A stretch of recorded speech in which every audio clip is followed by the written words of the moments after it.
minta sama Allah supaya saya tercatat sebagai pemegang sahamnya Ustadz Yusuf Mansur. Buktiin nama Allah. Tentu seharusnya mereka juga sesuai dengan surat Al-Baqarah itu dibuat perjanjian yang benar, tetapi kan tidak.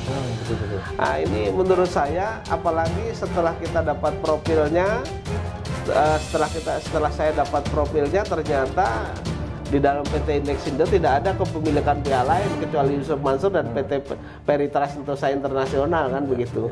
Jadi menurut saya ya bohong belaka kalau itu ditampung untuk ke sana, kan begitu. Orang tidak diikut sertakan kok, kepemilikannya mau gimana gitu. Jadi kata saham itu sebenarnya juga omong kosong juga, Pak ya. Omong kosong itu.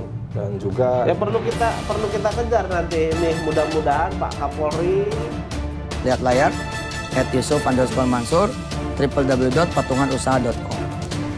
Pemirsa, ternyata bukan mimpi buat Allah. Kalau nggak ngomong sama Allah baru mimpi, tapi kalau ngomongnya sama Allah, insya Allah bukan mimpi. Itulah Al-Fat, inna fatahna laka fatham mubina. Sesungguhnya kami sudah membukakan jalan itu buat engkau wahai manusia, tinggal kalian yang jalan menuju pintu itu. Makasih banyak atas kawan-kawan patungan usaha yang sudah sabar menunggu jalannya kemudian usaha. Dan welcome to all our brother. Selamat datang. Misalkan menggunakan dalil surat Al-Fat ayat 1 ya, yang artinya itu sungguh kami telah memberikan kepadamu kemenangan yang nyata. Ini perlu dipertanyakan, Pak, korelasinya antara ayat ini dengan bisnis yang digagas oleh Yusuf Mansur ini, Pak. Ini gimana, Pak? Ya, apa ada hubungannya itu? Nah, ini, Pak. Kaitan kemenangan yang nyata itu apa ada hubungannya, kan? Ini kalau di dalam kerjasama itu kan di dalam Islam namanya sirkoh. Saya mengundang 15.000 jamaah untuk ikut memiliki hotel tersebut. Sahamnya, patungan usahanya 10 juta rupiah. Minta sama Allah supaya saya tercatat sebagai pemegang sahamnya Ustadz Yusuf Mansur. Buktiin nama Allah.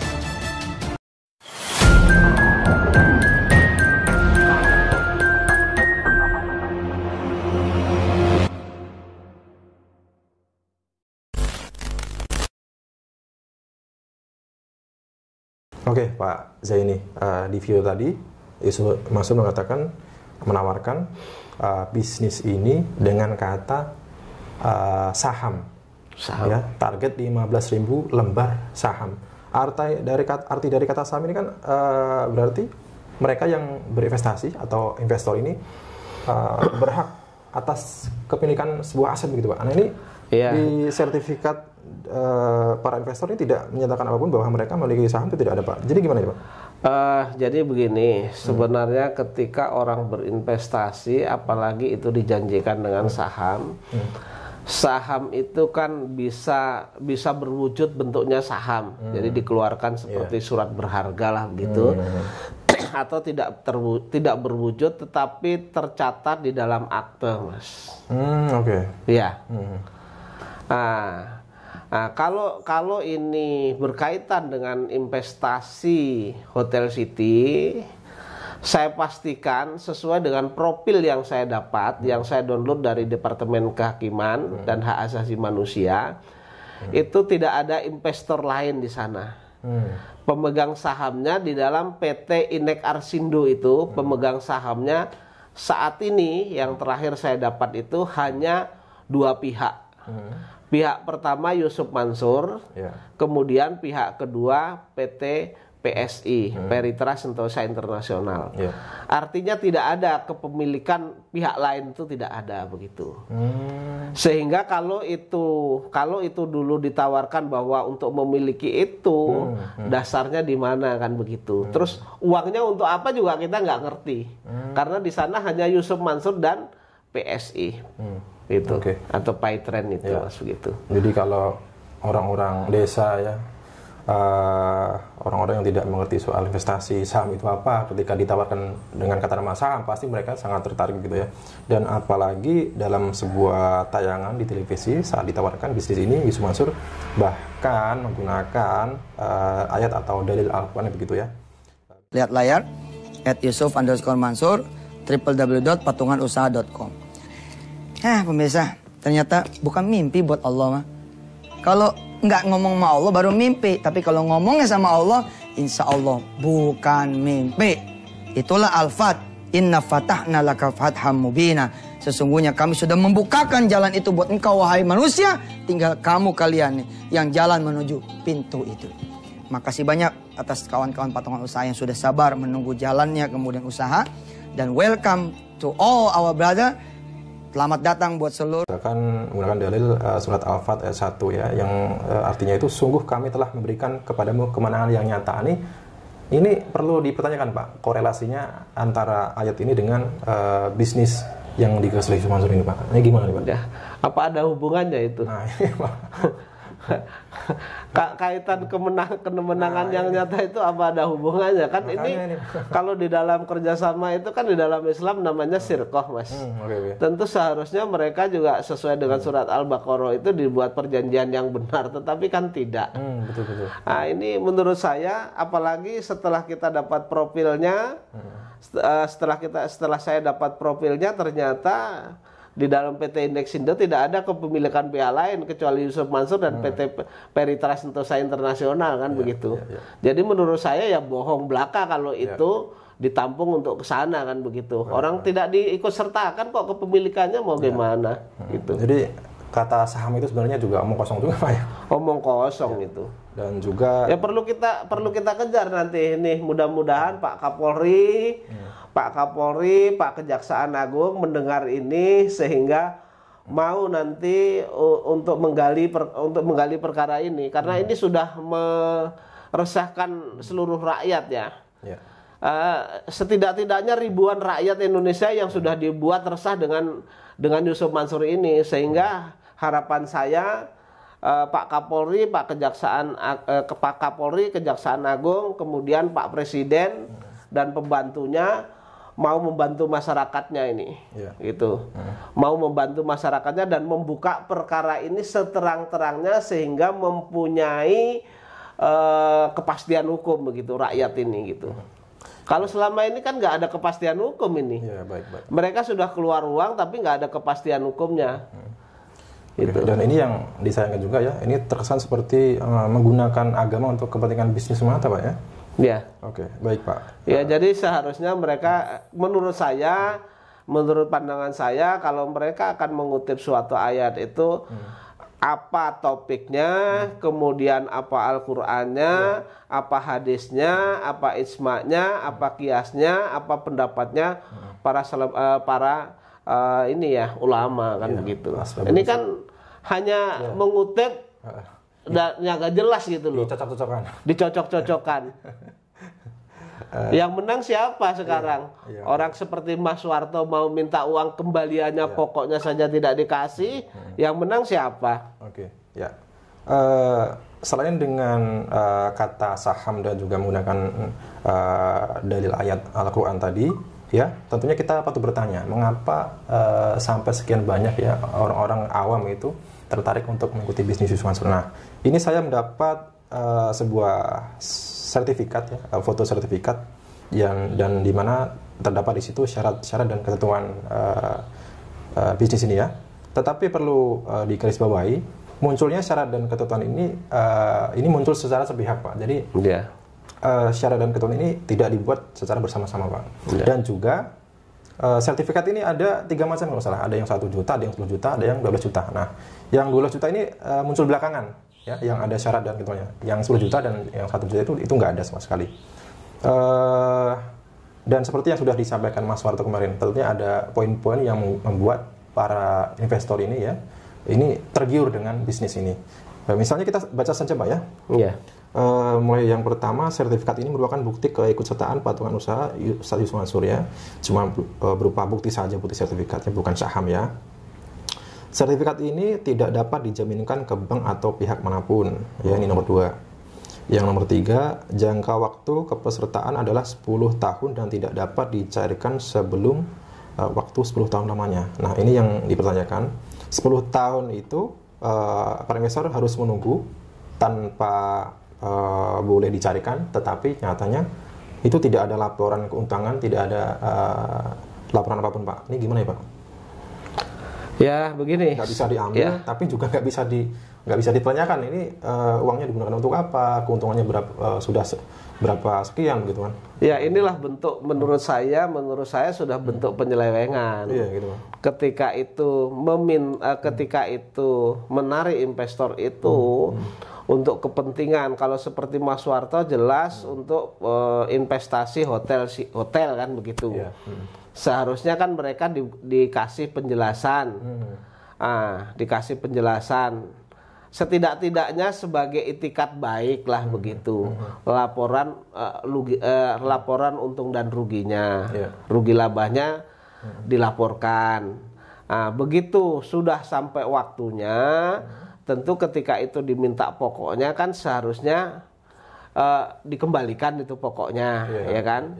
Karena ini menurut saya kalau ini 10 tahun jangka waktunya bisa ditarik kembali itu sebenarnya adalah hitung-hitungan mereka 10 tahun itu mestinya break even point lah.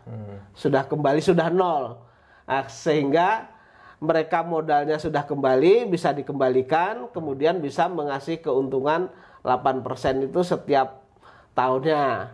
Dan itu bisa diwariskan sebenarnya itu. Kan mereka investasi kan. Tetapi kenyataannya meminta modalnya saja sudah susah. Artinya menurut pendapat saya waktunya sudah diambil lama, break even point-nya itu sudah diambil lama untuk mengenolkan itu, tetapi juga tidak berhasil. Artinya Yusuf Mansur menggalang dana itu menurut saya tidak bisa menjalankan usaha. Tidak ada kemampuan untuk menjalankan usaha. Kalau tidak percaya lihat saja itu di Hotel City itu ada penghuninya nggak sekarang? Setiap malam tuh ada penghuninya nggak? Berapa persen itu penghuninya? Padahal ini sebagian menggunakan dana umat tetapi tidak dijalankan dengan maksimal ya? Iya. Oke Pak, nomor 4 ini Pak. Menurut saya bentuk pengkhianatan terhadap umat. Sudah pengkhianatan terhadap umat ini. Investor ini rata-rata mereka ini bukanlah orang yang mampu, orang yang kaya begitu ya. Mereka mempercayakan ya uangnya, mungkin itu uang satu-satunya yang mereka miliki ya, karena berharap itu dapat menunjang kehidupannya, menunjang taraf hidup yang lebih baik gitu ya, walaupun mereka nanti sudah tidak bekerja lagi begitu. Tapi nyatanya ya zong begitu ya. Ini kita baca lagi yang nomor 4 Pak. Peserta pautan usaha insya Allah akan diberikan bagi hasil yang akan dibayarkan adalah sebesar 8% per tahun dan akan dibayarkan setelah 1 tahun dari tanggal penempatan atau tanggal yang ditentukan kemudian oleh patungan usaha. Nah, ini 8% per tahun ini juga tidak jelas Pak. Ini diambil dari modal ataupun keuntungan dari perusahaan itu Pak. Ya. Ini gimana nih Pak? Jadi begini, yang dijanjikan itu kan sesuai dengan pemahaman saya bahwa investor itu menyetorkan modal, kemudian setelah 1 tahun mereka akan mendapat keuntungan 8%. 8% itu dikalikan dengan jumlah modalnya, Mas. Oke, seharusnya begitu. Ya.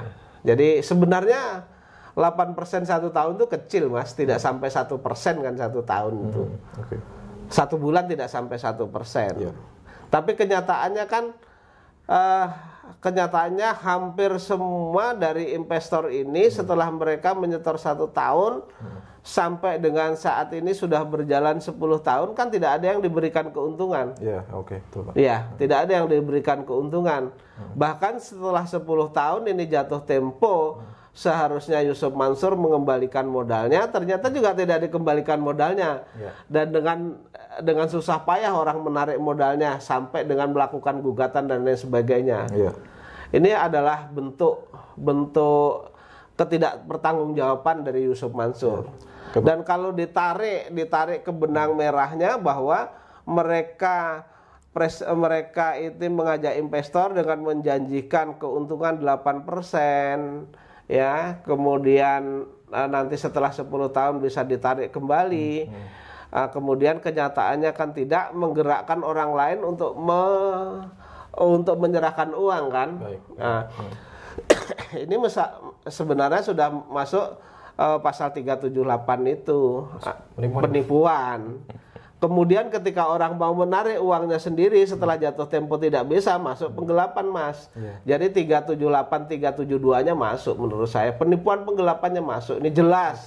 Ya. Ini yang menarik nomor 5 ya. Pengembalian dana atau refund peserta patungan usaha insya Allah akan dilakukan setelah dana ditempatkan 10 tahun dan langsung dikreditkan ke dalam rekening peserta patungan usaha yang tercantum pada data administrasi patungan usaha. Tetapi nyatanya setelah 10 tahun ini ya, contohnya Mas Warto ini sampai harus jauh-jauh datang dari Grobogan ke Tangerang ya, itu Mas Warto kemarin curhat kepada saya ya, itu Mas Warto mengatakan bahwa dia sudah yakin, senang begitu ya ke Tangerang, dia ada uang 1 juta ya, 1 juta itu uang yang dimiliki oleh Mas Warto ya, tetapi pada akhirnya ya setelah ke sana itu nyatanya juga tidak jelas. Uangnya tidak dikembalikan dan juga tidak ada kejelasan waktu nanti batas pengembaliannya sampai kapan gitu. Sampai sekarang belum dikembalikan. Dan Mas Warto sendiri juga menceritakan apa namanya ya?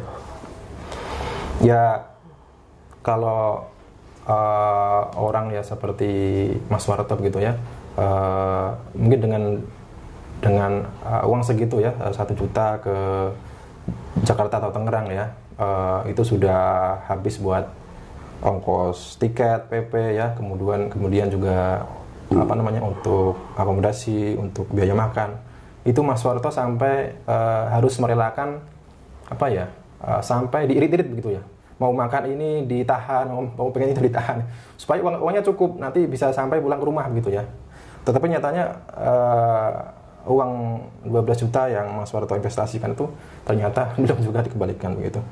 Baik Pak, ini Pak, ternyata ini ada syarat dan ketentuan yang tidak sesuai juga Pak nih Pak. Katanya setelah 10 tahun dana akan langsung dikreditkan, transfer ke rekening peserta, ini nyatanya tidak sesuai nih Pak. Ini Pak. Nah itu namanya penipuan. Nah, ini Pak ya. Ketika penipuan, ketika mereka menarik uang ya, ketika mereka menarik uang dengan janji-janji manis, itu adalah penipuan. Ketika mereka tidak mengembalikan uang investor yang ditanam, adalah penggelapan di sana. Baik. Ya harapan saya kepada masyarakat yang merasa dirugikan berkaitan dengan investasi ini, kalau buat laporan, buat laporan rame-rame ke Mabes Polri, buat laporan kan begitu, penipuan penggelapan, dan di sana dicantumkan juga mengenai money laundry-nya berkaitan dengan TPPU kan begitu. Kalau misalnya masyarakat takut, ya masyarakat ngubungin Mas Haji saja nanti Mas, dikumpulkan, nanti memberi kuasa kepada saya, biar nanti saya yang membuat laporan. Cukup nanti 1-2 orang yang saya bawa ke sana, buat laporan, korbannya banyak, dan berada di wilayah hukum yang berbeda-beda, sehingga nanti bisa ditangani oleh Mabes Polri kan begitu. Baik. Itu lebih mantap. Baik Pak. Iya. Ya, ini pada sudah jelas ada kata langsung dikreditkan ke dalam rekening peserta patungan usaha ya. Karena apa? Data-data dari para investor ini sudah tercatat di apa namanya bagian investasi patungan usaha ya. Seharusnya semudah itu ya mengembalikan uang investor kepada investor begitu ya. Tanpa harus investor harus jauh-jauh datang dari tempat tinggalnya ke Tangerang atau Jakarta ya. Ini sebenarnya kan ketika mereka menggalang dana tanpa izin, itu kan sebenarnya sudah melanggar undang-undang perbankan, Mas. Iya. Kan nggak boleh. Mereka ketika menggalang dana dari masyarakat, tentu mereka harus mempunyai izin. Ketika itu tidak ada izinnya kan nggak boleh sebenarnya. Banyaklah yang dilanggar oleh Yusuf Mansur ini. Jadi banyak dokumen-dokumen masuk kepada saya, bisa dipidanakan ini banyak. Jadi jangan merasa pongah juga Yusuf Mansur, jangan merasa besar kepala juga kan gitu. Oke Pak, kemudian yang berikutnya syarat dan ketentuan nomor 6. Setelah peserta mendapatkan pengembalian dana atau refund, insya Allah peserta tetap mendapatkan hak bagi hasil selama usaha hotel, apartemen haji umroh masih beroperasi. Ya, ini salah satu janji yang menggiurkan juga ya. Jadi setelah pengembalian dana refund ya, setelah uang investor 10 juta atau 12 juta itu dikembalikan, ini sampai kapanpun mereka masih akan tetap mendapat keuntungan. Inilah salah satu janji yang sangat menggiurkan begitu ya. Iya. Jadi uang pokok masih balik, keuntungan sampai kapanpun masih dapat. Masih dapat. Ya memang investasi seharusnya begitu. Sesuai dengan janji mereka ketika ini menyetorkan uang di bulan ini, kemudian sampai 1 tahun kan janji mereka di tahun berikutnya, tahun kedua kan mereka dapat 8% nih. Iya. Kemudian tahun ketiga 8% lagi. Kemudian sampai 10 tahun uangnya dikembalikan, ya kan? Uang pokoknya dikembalikan, tetapi mereka masih mendapat keuntungan di sana sebanyak 8% itu. Iya. Sampai Iya. Itu sebenarnya kalau ini investasi benar-benar investasi yang dipegang secara profesional, tentu itu bisa diwariskan seharusnya. Iya. Kan begitu. Oke, dan Iya. selanjutnya. Tapi karena menurut saya Yusuf Mansur ini memang nggak bisa usaha lah menurut saya. Oke. Nggak bisa usaha dan tidak amanah juga menurut saya. Seharusnya kan memang kalau pinjaman itu usaha itu biasanya kepada bank itu hanya 5 tahun Mas, sudah BEP, break even point itu 5 tahun. Tapi ini sudah dibikin 10 tahun pun mereka masih gagal gitu loh. Oke, baik. Masih gagal mengembalikan, gagal bayar dan lain sebagainya. Inilah bentuk ketidakmampuan Yusuf Mansur dalam bidang usaha. Ya. Selanjutnya nomor 7, peserta patungan usaha dapat mewariskan bagi hasil kepada ahli waris. Kan udah bisa diwariskan kan? Ini sudah ada ini Pak ya. Iya. Tapi nyatanya sampai sekarang para investor itu tidak mendapatkan hak apapun, tidak mendapatkan keuntungan apapun ya. Bahkan untuk mengambil uang pokoknya sendiri kesulitan gitu Pak ya, terkesan dipersulit Pak. Iya. Nomor 8, apabila terdapat perbedaan data, maka data yang akan digunakan adalah data yang ada pada administrasi patung usaha. Ini bukannya poin yang melemahkan untuk bagi para investor nih Pak? Ya. Sebenarnya perjanjian ini perjanjian standar. Ketika itu perjanjian standar secara hukum perdata, itu investor sudah di bawah tekanan dan pihak yang lemah ini bisa dibatalkan ini. Ya. Kemudian nomor 9, apabila terdapat perselisihan akan diselesaikan secara musyawarah mufakat secara kekeluargaan. Nah, ini seolah-olah nanti sudah ada kemungkinan ada perselisihan ya. Iya. Yang ternyata memang benar ya. Ini hanya pilihan hukum saja di dalam perjanjian itu biasa. Di dalam pilihan hukum itu biasanya disebutkan di sana penyelesaian pertama adalah secara kekeluargaan. Kemudian nanti kalau secara kekeluargaan tidak ada sepakat atau mufakat, maka para pihak akan menyelesaikan melalui pengadilan mana yang dipilih, misalnya Tangerang, Jakarta Selatan dan lain sebagainya gitu. Oke, ya. Terakhir, patungan usaha dapat mengubah syarat dan ketentuan yang berlaku sewaktu-waktu. Jadi syarat dan ketentuan ini bisa diubah-ubah sewaktu-waktu oleh pihak dari Yusuf Mansur sendiri. Sebenarnya tidak bisa. Ketika itu bentuknya perjanjian, yaitu syarat dan ketentuan itu perubahan itu harus kesepakatan bersama kan begitu.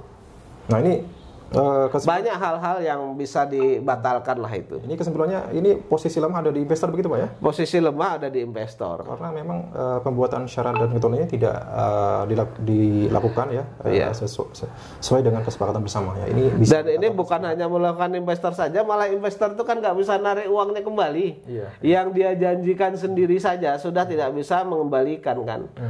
Tidak bisa mengembalikan pokoknya, kemudian tidak bisa memberikan keuntungan setelah 1 tahun di store selama 10 tahun itu. Kemudian apalagi ke depannya kan begitu. Oke, Pak. Apalagi Hotel City ini kan masih bermasalah sama Pak Haji Sulhan. Pak Haji Sulhan kan pernah memberikan kuasa kepada saya untuk mensomasi. Dan saya kepada Haji Sulhan sudah sampaikan bahwa kalau ini diajukan gugatan dan lain sebagainya, draft gugatan sudah selesai 100% Mas, itu 100%, tinggal saya daftarkan saja. Oke Pak. Iya. Oke Pak, ini kesimpulannya Pak, bisnis patungan usaha ini ditawarkan seolah-olah seperti bisnis yang dikemas secara syar'i ya, bisnis syariah, tetapi nyatanya ini banyak pihak yang merasa dirugikan Pak. Ini apakah bisa dikatakan syariah nih Pak, bisnis seperti ini Pak? Menurut saya tidak syariah. Pak. Kalau syariah itu kan jelas ya, sirkoh itu bentuknya sirkoh itu kerjasama, tentu mereka open. Ya. Artinya artinya mereka juga memberikan laporan kepada investor. Karena mereka kan hanya menjalankan, kalau pakai bahasa ini mereka hanya sebagai orang yang menjalankan usaha, kemudian yang punya hak itu kan investor, yang setor modal. Seharusnya mereka juga memberikan laporan rugi laba itu gitu. Tetapi kenyataannya kan tidak. Dan ini cenderung memang kebiasaan Yusuf Mansur itu ketika itu dibiarkan saja nanti lama-lama hilang.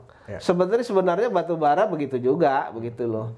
Tetapi kita sebagai warga negara Indonesia yang mana katanya slogannya negara Indonesia itu negara hukum, tentu saya sebagai anak bangsa yang mengerti hukum sekaligus punya lisensi lawyer, tentu menginginkan bahwa semua usaha yang dibuat oleh Yusuf Mansur ini yang merugikan masyarakat tentu akan harus ada ketetapan hukum begitu. Ketentuan hukum. Apakah Yusuf Mansur ini nanti dinyatakan bersalah atau tidak, itu harus ada ketentuan, harus mendapat ketentuan hukum. Dan itu sebagai kewajiban warga negara sebenarnya untuk melindungi seluruh masyarakatnya berkaitan dengan harta kekayaan dan kehidupan, Mas, begitu. Baik Pak, terima kasih Pak. Ya, berkali-kali saya singgung pemerintah, jangan pemerintah hanya tinggal diam, pemerintah diam saja, karena Yusuf Mansur ini sudah meresahkan masyarakat. Dan investasi-investasi yang dibuat oleh mereka ini, oleh Yusuf Mansur ini tidak jelas, banyak yang tidak jelas yang sepengetahuan saya. Seperti contohnya yang saya ikuti adalah batu bara ini. Yang saya ikuti dalam batu bara ini, saya menganggap bahwa PT Adi Partner Perkasa, kemudian Adiansa sebagai direktur, kemudian komisaris Yusuf Mansur sebagai komisaris, kemudian BMT, selama hampir 12-13 tahun tidak ada kejelasan hukum loh, Mas. Kalau tidak ada kejelasan hukum dan itu tidak pernah mereka mengatakan bagaimana yuk kita duduk bareng kita selesaikan, artinya sudah memang tidak ada itikat baik gitu. Ya, harapan saya negara yang diwakili oleh aparatur negara, baik itu presiden, kemudian kepolisian, kemudian kejaksaan, mengusut perkara ini dengan tuntas sehingga mempunyai keputusan hukum yang tetap. Gitu. Baik Pak. Ya Pak, kalau tidak salah itu Pak ada sebuah hadis yang menyatakan bahwa dalam Islam itu ya sebuah akad utang piutang atau bisnis itu hendaknya itu dicatat ya, masing-masing dicatat dengan baik ya. Tapi nyatanya hampir semua bisnis yang dikelola Yusuf Mansur ini tidak jelas laporannya, keuntungannya, pencatatan bagi hasilnya bagaimana itu tidak jelas Pak ya. Tidak jelas. Dan ini sungguh jauh dari kata syar'i Pak ya. Sungguh jauh dari kata-kata hukum Islam kan begitu. Ya. Padahal bisnis ini ditawarkan, dikemas ya dengan bingkai agama begitu ya. Ditawarkan dengan dalil-dalil ayat gitu ya. Oke, teman-teman, itu tadi bahasan saya dengan Pak Zain Mustafa. Mungkin banyak pertanyaan, ya, mengapa banyak sekali investor yang tertarik mengikuti bisnis Mansur, padahal mereka ini rata-rata ini adalah orang-orang awam ya. Yaitu tadi penawarannya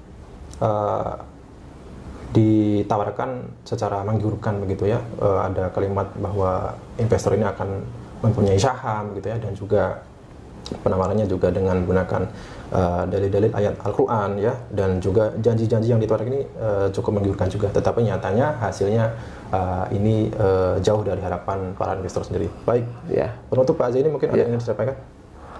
Cukup saya kira, Mas. Hanya saya sampaikan sedikit begini. Jadi karena negara kita negara hukum, seharusnya negara melindungi sehingga yang mempunyai permasalahan hukum atau merasa dirugikan oleh Yusuf Mansur ini, ya ambillah langkah hukum. Apakah itu akan mengambil langkah perorangan atau secara bersama-sama. Kalau memang nanti itu disepakati misalnya dari para yang merasa dirugikan ini menunjuk saya atau menunjuk pihak lain, saya sendiri siap untuk mewakili, Mas. Baik. Mendampingi, mewakili, mendampingi, mengadvokasi saya siap, Mas. Ya, baik. Dan itu gratis. Ya. Ya. Ya, semoga upaya tata orang dari Pak Zaini ini diridhai oleh Allah ya, dan dibalas oleh Allah dengan pahala yang berlipat ganda. Amin ya rabbal alamin. Baik, terima kasih Pak Zaini Mustafa. Teman-teman, kita jumpa di kesempatan selanjutnya. Saya Aji dan Pak Zaini Mustafa dari Kota Wisata Cibubur mengucapkan wassalamualaikum warahmatullahi wabarakatuh.